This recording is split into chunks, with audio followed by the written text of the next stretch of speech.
This is a story about a boy from Zambales whose life was changed by a single photo on a busy street. I was just a fine art student capturing the world through my lens. Then, fate intervened on my way home. A talent scout spotted me, and suddenly I was thrown into the world of film, starting as an extra and a stuntman. From theater to action films, I honed my craft, landing my first starring role and appearing in 31 movies. The journey was intense, but it was mine. And today, I'm back where it all began, remembered for my passion. This is Raymond Keanu, a story of a simple photo that led to an extraordinary life. Utusan lahat ng mga tauhan na maging masigasig sa pang-aagaw ng armas. Samantalahin natin ang pagkakataon. Huwag na tayong mag-aksaya ng panahon. Wala eh. Ha!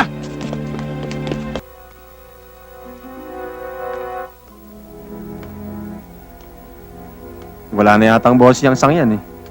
Baka... O di ba sa sine? Pag nalalaglag yung kotse sa bangin eh, sumasabog? Ha? Oo. Pag nakita ng mga pulis na sabog yung kotse, iisipin nila patay na tayo. Hindi ikaw ang kalaban ko! Itong matandang ganit na to, kailangan ko! Humihiram lang ako ng konting halaga para pampagamot sa nobya kung may sakit. Pero pinagkait pa niya! Ang akala niya, ang perang ito, madadala niya sa Bilib na talaga ako sa'yo. Ang lakas talaga ng apil mo, sir.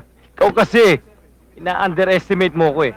Nung unang araw pa lang yan dito, alam ko na malakas ang tama sa akin noon. Oo na nga, naniniwala na nga ako eh. O tara na. Halika na, kumain na tayo. Gutom. Hindi ko na alam eh. Hindi ko na kasi tinitingnan kung magkano yung kinukubra. Jahi talaga to, Tito. Eh, sumabit pa ang unyon. Na-try. Kaya nga ako na parito eh. Para humanap ng katahimikan. Dahil ngayon pa lang, hindi mo na ako kayang ipaglaban.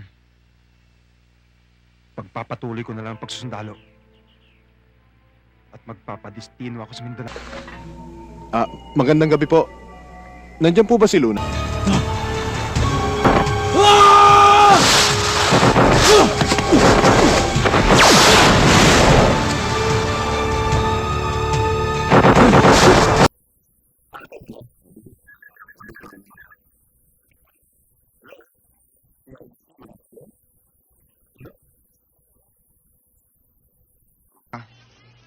Paglaki nun, ikaw din ang hahanapin nun.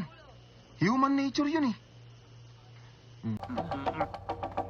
Israel,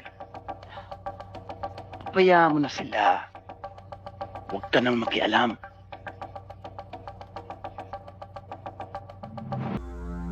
Pare, kung talagang malaya ka na, magpasalamat ka. Magpasalamat ka dahil may pagkakataon ka nang magbago.